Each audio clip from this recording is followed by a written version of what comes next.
Selamat berjumpa dalam Renungan Harian Provinsi MSC Indonesia, edisi hari Selasa tanggal 20 September 2022. Bacaan kitab suci yang kita renungkan pada hari ini diambil dari Amsal bab 21 ayat 1-6, dilanjutkan ayat 10-13, dan Injil Lukas bab 8 ayat 19-21. Saudara terkasih, bertepatan dengan peringatan wajib para martir dari Korea, renungan pada hari ini saya beri tema menjadi saudara dan saudari Tuhan Yesus Kristus. Saudaraku terkasih dalam nama Tuhan, dalam bacaan Injil pada hari ini dikisahkan ibu dan saudara-saudara Yesus itu ingin bertemu dengan Tuhan Yesus Kristus dan terhalang oleh banyaknya orang yang mengerumuninya. Nah, orang-orang itu berkata, ibu dan saudara-saudaramu ingin berjumpa dengan engkau. Dan Tuhan Yesus Kristus dengan bijak mengatakan bahwa ibuku dan saudara-saudaraku adalah mereka yang mendengarkan sabda Tuhan dan melaksanakannya. Saudara terkasih, Bunda Maria dan keluarga besar dari Tuhan Yesus Kristus adalah pribadi-pribadi yang pertama-tama mendengarkan sabda Tuhan dan melaksanakan dalam hidup hariannya.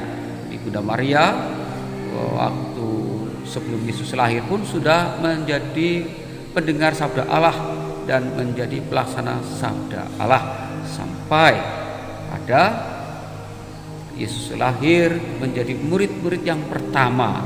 Dari keluarga besar itulah Tuhan Yesus Kristus mendapatkan para murid, dan murid yang pertama dan utama yaitu Bunda Maria sendiri.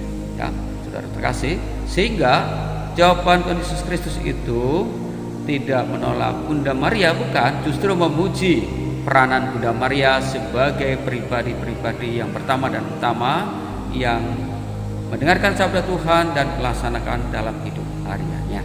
Nah, begitu saudaraku, apapun profesi kita, apapun kegiatan kita, apapun keahlian kita, marilah kita berusaha menjadi saudara-saudari Tuhan Yesus Kristus.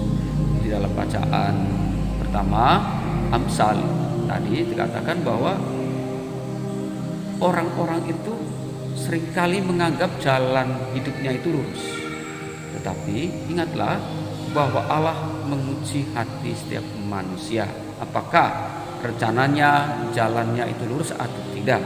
Tapi setiap orang merasakan bahwa jalannya itu lurus. Tapi ingatlah ya, kalau jalan kita mau lurus harus diselaraskan dengan sabda Allah itu sendiri ya. Seperti itu. Jadi saudaraku, supaya jalan kita lurus bagaimana? Apakah rencana baik kita sudah sesuai dengan kehendak Tuhan atau tidak? Supaya kita tahu itu kehendak Tuhan atau bukan, kita harus banyak belajar dari kitab suci itu sendiri, selain mendengarkan sabda Allah pada saat kita merayakan Ekaristi atau ibadat-ibadat di tempat lain ya, seperti itu, ibadat lingkungan dan sebagainya, seperti itu. Ada pewartaan sabda Allah lewat pembacaan kitab suci, lewat pendalaman kitab suci. Saudaraku, kita bisa menguji apakah rencana-rencana baik kita, kegiatan-kegiatan kita, apakah sesuai dengan kehendak Tuhan atau tidak ya. Karena kalau hanya menurut perasaan, menurut pikiran ya, setiap jalan kita ya, dianggapnya lurus, seperti itu.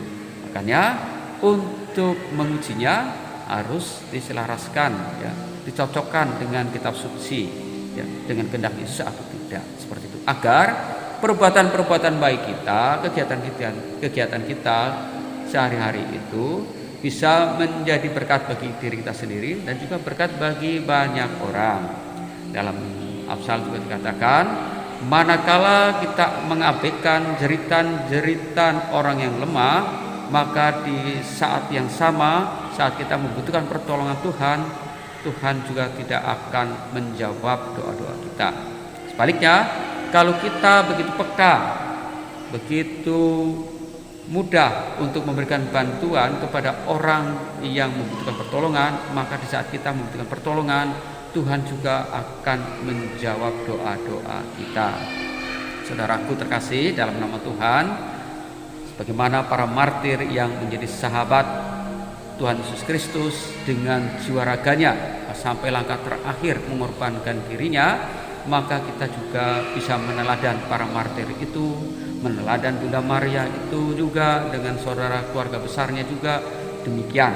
Ya saudara terkasih, kita akrablah dengan kitab suci. Hari ini kita diingatkan bahwa kita ternyata bisa menjadi saudara-saudari Tuhan Yesus Kristus. Dengan cara apa? Dengan cara mendengarkan sabda Tuhan dan melaksanakannya di dalam hidup harian.